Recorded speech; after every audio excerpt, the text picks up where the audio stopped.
tema de hoy, primero presentando a los invitados que nos acompañan, por supuesto. Nos acompaña Bruno Ferreira, psicólogo y sexólogo, por demás especializado en temas que tienen que ver con la diversidad sexual y derechos de género. Y nos acompaña Alejandra Colette Spinetti, docente, con su propio periplo también, ¿no? De ser quien es. Uno piensa, bueno, a ver, ¿será el sistema educativo el lugar para empezar a atacar o romper con todo aquello que es constatablemente una forma de violencia institucionalizada? A ver, si pensamos en la educación, en la institución, ¿no? Como un lugar donde por supuesto se forjan y se continúan, ¿no? Y se reproducen valores, bueno, desde ese lugar tiene sentido. ¿Cómo? ¿Y desde qué, con qué herramientas? Bueno, eso es lo que tal vez sea más debatible. Como educadora te doy la derecha, Graciela, para visualizar esta posibilidad. Yo la verdad que creo que nosotros somos un Ministerio de Educación y Cultura. Toda esta problemática y parecidas a esta, porque ser una mujer que nació mujer y ser mujer y decir quiero ser lo que quiero ser y no, también es difícil, ¿eh? Entonces, seguramente menos difícil, pero también es difícil. Porque todas estas son construcciones culturales. Ajá.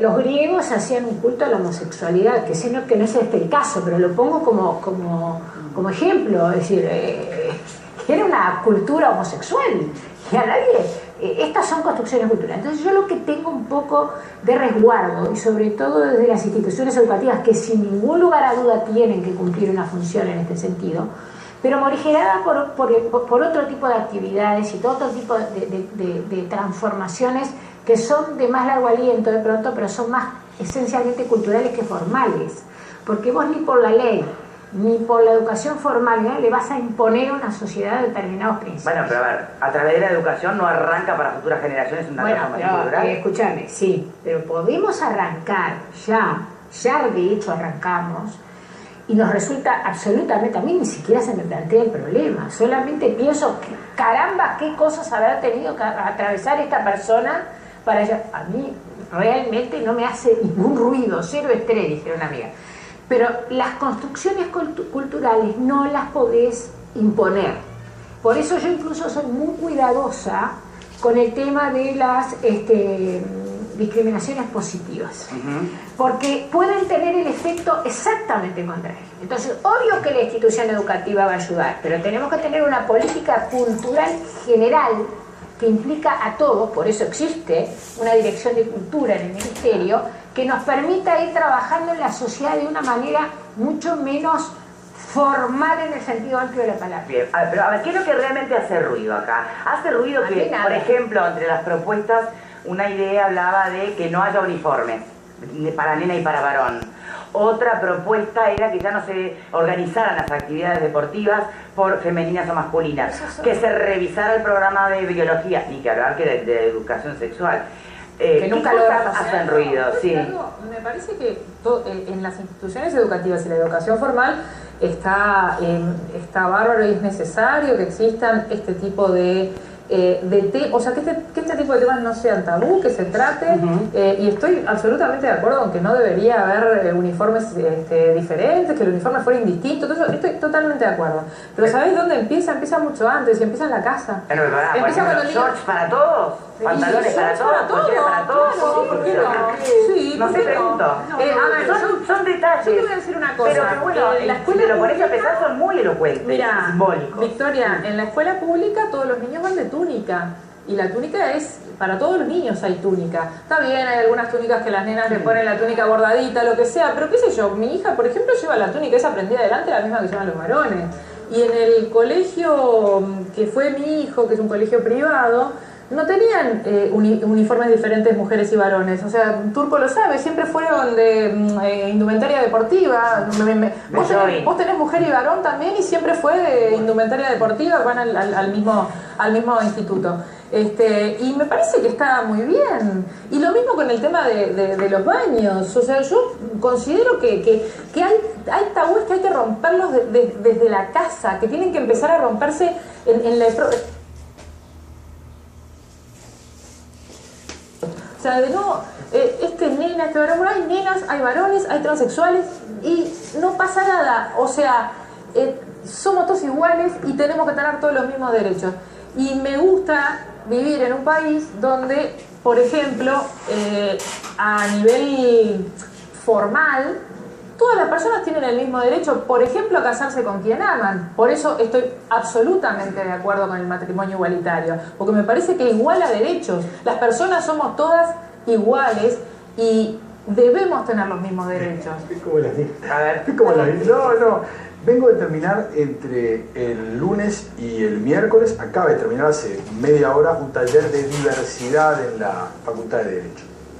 Y el taller de diversidad consta de lo siguiente, es tratar de explicarle a estudiantes de 18 a 20 años que la diversidad es un valor.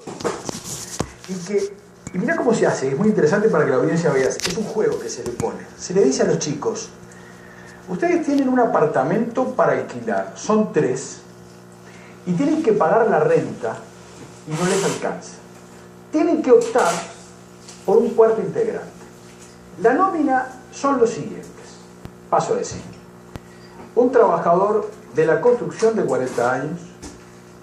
2. Un afrodescendiente. 3. Un individuo con apariencia homosexual. 4. Una paraguaya con un bebé. 5. Un judío, perfil ortodoxo. 6. Y sigue así 2 o 3 cosas más. Los resultados son sorprendentes. Alquilemos otro apartamento, ¿qué te dice? No, son el séptimo es un afamado hombre de negocios. Los resultados son sorprendentes porque año a año cambian, van mutando. Ahora, lo que revela eso es el grado de discriminación, pero porque liberados los grupos estudiantiles a decir este sí, este no, y por qué, y por... Entonces, es inevitable que educar en la diversidad es imprescindible. ¿Por qué? Porque si vos no educás en la diversidad, no generás igualdad de oportunidades. Porque hay gente que está desfasada en igualdad de oportunidades. Entonces, de lo que se trata es de entender que la Constitución dice algo maravilloso. Somos todos iguales ante la ley. Mentira. Es una falsedad. Es un axioma que utilizamos para decir una premisa que luego no es. Entendamos que que las mujeres están discriminadas. Para vos la igualdad es una forma necia de pasar por encima de la diversidad como igualdad en sí misma. Mejor lo Está bien, de todas maneras, creo que en estos conceptos veo que hay coincidencia, no sé, me faltas tú, yo Álvaro. diría que la sociedad va naturalmente hacia el respeto a la diversidad, que cada vez más hay referentes culturales, mediáticos, que plantean su propia orientación sexual y su propia opción al respecto, y cada vez más los estamos aceptando. Voy un poquito con Graciela en cuidado con la discriminación positiva y con generar medidas absolutamente generales para potenciar determinadas cosas que se tienen que dar naturalmente en la sociedad y que las tenemos que respetar naturalmente. No me queda muy claro. No se da naturalmente. Yo creo que cada vez más femenina en este país, se da naturalmente. las mujeres no terminan teniendo una participación. Y la cuota será muy discutible, pero es una palanca que termina servir. Y bueno, yo digo lo que pienso. Yo lo que creo es que si vos utilizas algunas palancas de vez en cuando para igualar... Mira, por ejemplo, en esto que está estudiando el MIDES, una posibilidad es becas para población trans. No me parece Pero mal. también yo te puedo no me decir, parece a ver, porque somos muy pendulares, yo siempre digo lo mismo. Por eso yo hablo de políticas culturales, pero la palabra cultura es una palabra, la estoy usando en el sentido antropológico. O sea, cultura es desde un hacha de piedra hasta la computadora más sofisticada, toda obra humana. Tenemos que darle su proceso y que por supuesto desde los sectores formales, desde los comunicadores, desde los políticos, pero no podés forzar a una sociedad a que no tenga su proceso. Y yo estoy de acuerdo con Eleonora. ¿Esto te parece Tiene que forzado, ser entonces? Sí, hay medidas que me parece forzar. Mira de la esta. misma manera, Bueno, no, por eso, yo lo dije desde el principio, se está estudiando, se abre el Ustedes se debate. imaginan, ¿me perdonás? Ustedes se imaginan, perdónenme, después salgo, que me toman el pelo porque yo siempre hago referencias a la USAID, bueno, soy como una mumu, yo hablo de mí porque soy la que más conozco. Yo me imagino en el liceo con 5.000 estudiantes de entre 15 y 25 años, poner un baño distinto, y es peor para la persona que se está incorporando, que estamos tratando de educar en la diversidad, es peor, porque los 5.000 que tengo ahí adentro, o que tenía ahí adentro, no estaban preparados culturalmente, que no es lo mismo que educación formal. Algunos sí, otros no, pero hay que tener mucho cuidado. Mire, les voy a poner un ejemplo más concreto rapidito. Estaba mirando el otro día en la película de una revista, no importa la marca, el nombre, pero una revista. Iba el príncipe heredero belga, de la manito de su hijo, a llevarlo a una escuela pública, Bélgica, obviamente, especial para disléxicos.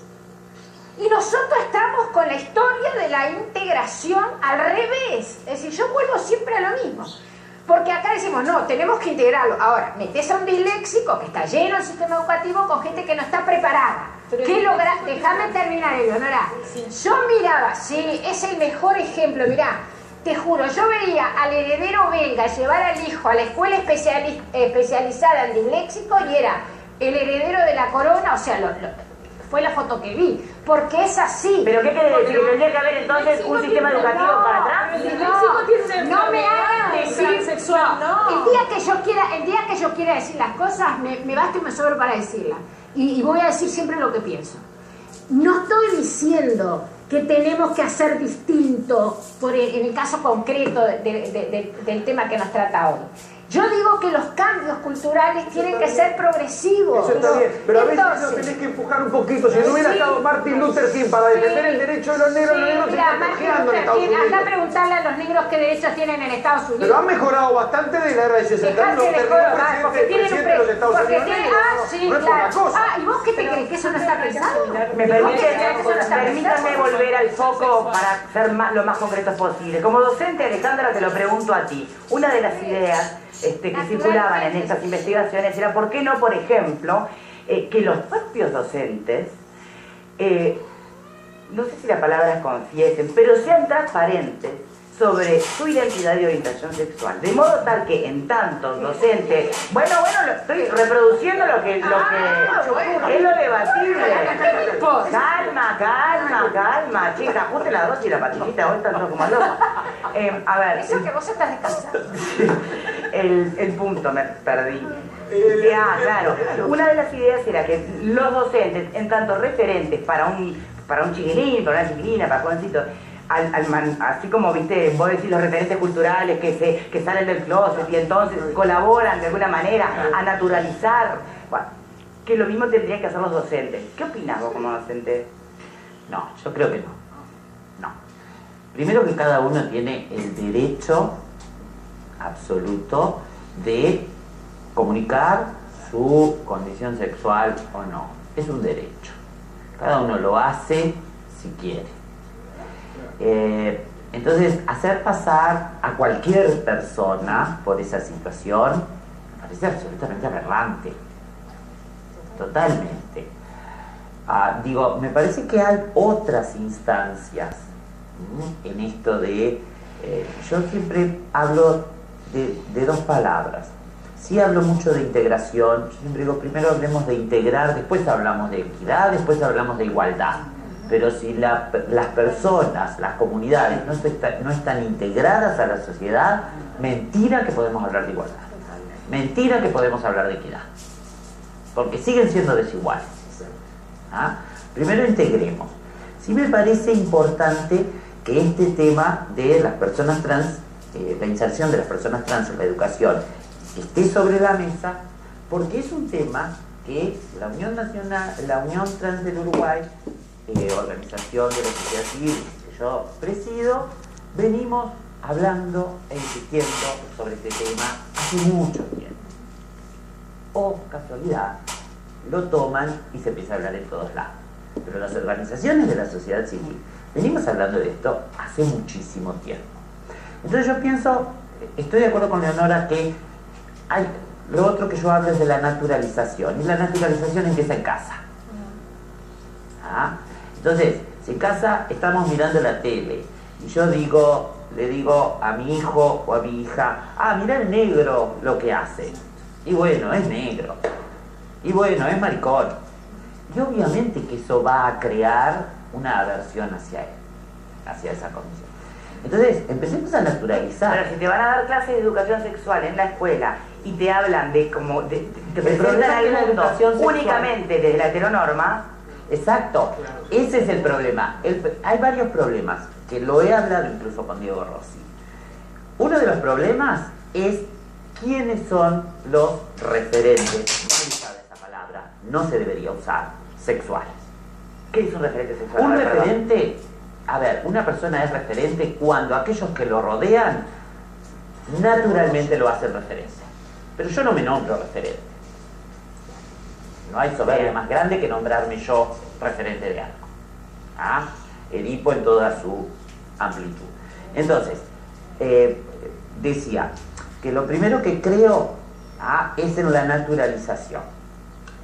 Esto de los referentes que te decía. Segundo, cuando empezó el plan de la educación sexual, dijeron todos los profesores de biología son referentes sexuales. A ver, lo que vos decís, hay profesores que van a hablar de la heteronorma, hay profesores del Opus Dei, hay profesores con distintos pensamientos filosóficos, políticos, etc. No, a ver, tiene que tener un perfil, tiene que haber necesariamente un perfil. Y en segundo lugar, y en tercer lugar, la educación sexual no se habla desde lo afectivo sexual. Se habla simplemente del discurso que transmito, biológico, anatómico, heteronórmico, lo que me quieras decir, pero no de lo afectivo sexual. A ver, ¿Pero qué me querés decir con eso? ¿Y ¿Que qué? debería o qué? ¿O que no? debería, claro, es decir, lo que decía Leonora, yo me caso con quien me enamoro. Bueno, trabajalo desde ahí. A ver, trabajemos los cuidados, todo lo que os quieras, trabajémoslo. Sí, está bueno que la gente, yo trabajo en un liceo de contexto, en un liceo donde hay embarazo adolescente, obviamente que hay que tratar el tema. Y el tema de los cuidados y de la prevención y de muchas cosas.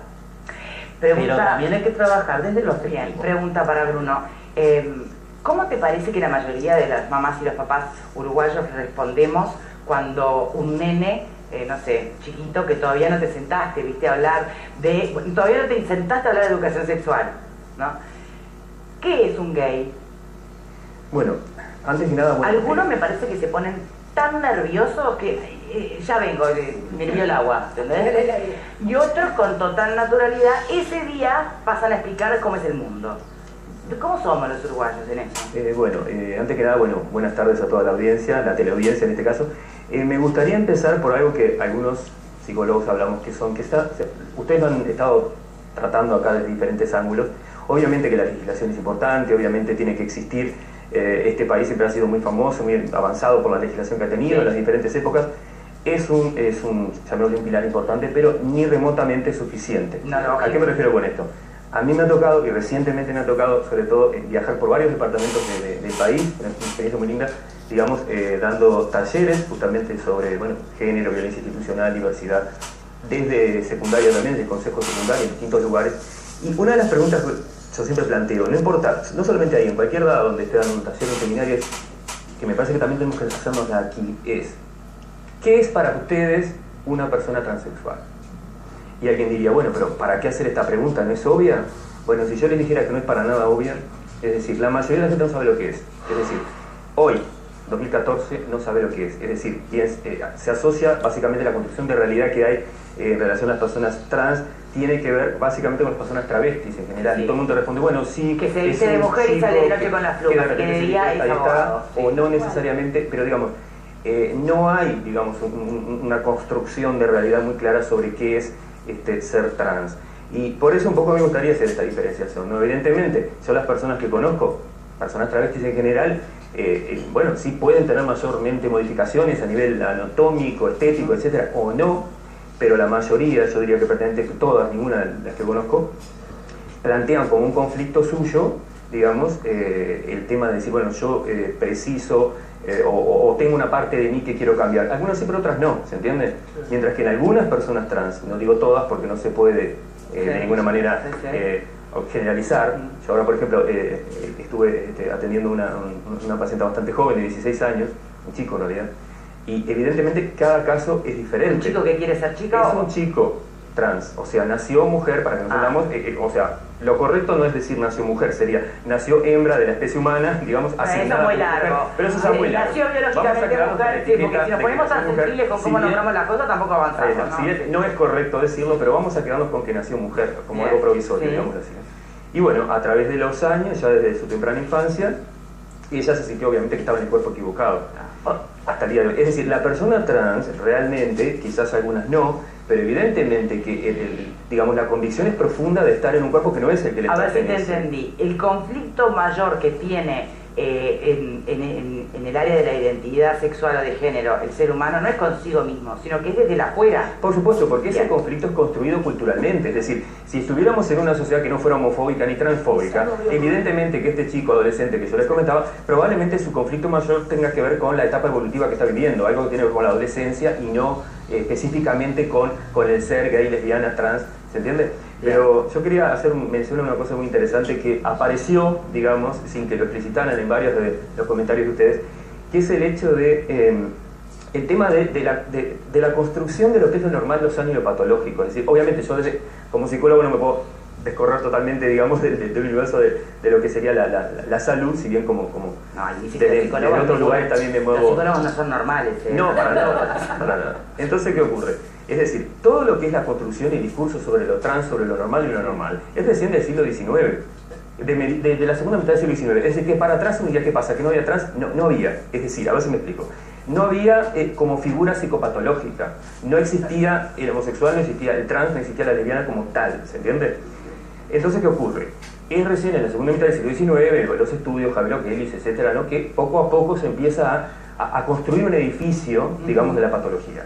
Yo el otro día me llegó una información de la Universidad de Duke, en Estados Unidos, justamente acerca de un debate que estaba ahora justamente sobre Frances.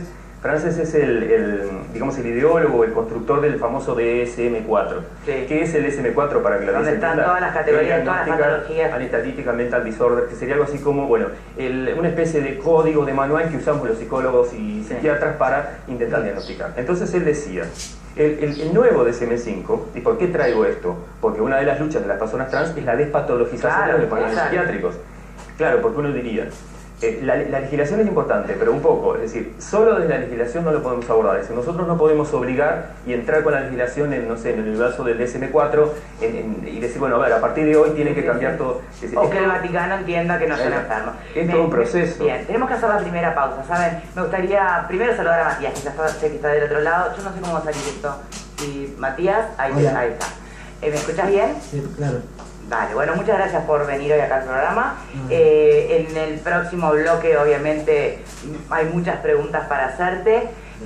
Tu testimonio, tu historia la vimos en el arranque del programa en Tape, pero de todas maneras hay un montón de detalles que queremos que nos cuentes. Solo para cortito ahora, antes de ir a tanda. Viste que recién se estaba hablando de lo que es normal, no normal, de cómo romper con esa construcción cultural de que el mundo está hecho binorma y no hay más nada. Vos, ¿cómo te sentís hoy contigo y después con el mundo? Yo ahora me siento bien. Siempre me sentí bien igual. Bien. ¿Y el afuera cómo te hacen sentir? A veces bien, a veces mal, depende con qué personas trate. Ahí está. Cortito también, después ahondamos, pero antes de la tanda. ¿Qué opinás sobre, por ejemplo, esto que se está proponiendo para estudiar, sobre ciertas medidas que de alguna manera, viste, en el sistema educativo, bueno, rompan un poco con esto de nenas y varones? El tema del baño, por ejemplo. Vos que viviste la experiencia, la actividad deportiva, ¿qué es mejor en realidad? Que exista, no sé, desde el baño de los trans, o que exista fútbol trans y fútbol de hombre y fútbol de nena. ¿Cómo? La integración por dónde pasa. Cada uno decide con cuál quiere ir, cuál deporte quiere hacer, cada uno tiene que decir. ¿Te parece que es una decisión personal? Lo que deberías tener es el derecho de poder hacerlo. Sí. Bien, sabes que tenemos problemas con tu audio y no te están escuchando aquí en estudio. Así que vamos a aprovechar para hacer la pausa, arreglamos ese temita. Vero, buenas tardes. Buenas tardes, Victoria, para ti, para todos en piso, en sus casas también. La pregunta de hoy es la siguiente: ¿diversidad sexual requiere normas obligatorias en el sistema educativo? Y nos pueden hacer saber su opinión enviando un SMS al 1212 con la palabra boca 1 por la opción sí y boca 2 por la opción no. También pueden hacernos llegar sus comentarios vía mail a esta @tele12.com o comunicarse a través de nuestro Twitter @estabocasmia12. También los esperamos en nuestro Facebook estabocasmia12, y si quiere que sus comentarios salgan al aire en pantalla para poder leerlos, también pueden enviar un mensaje de texto con la palabra boca, dejan un espacio, luego ponen su mensaje y eso lo mandan al 1212. Bien, Rote, viniste divina porque sabes que hoy tenés cámara. Hoy tenés cámara. En la próxima, después de la pausa, ¿sí? Ya venimos.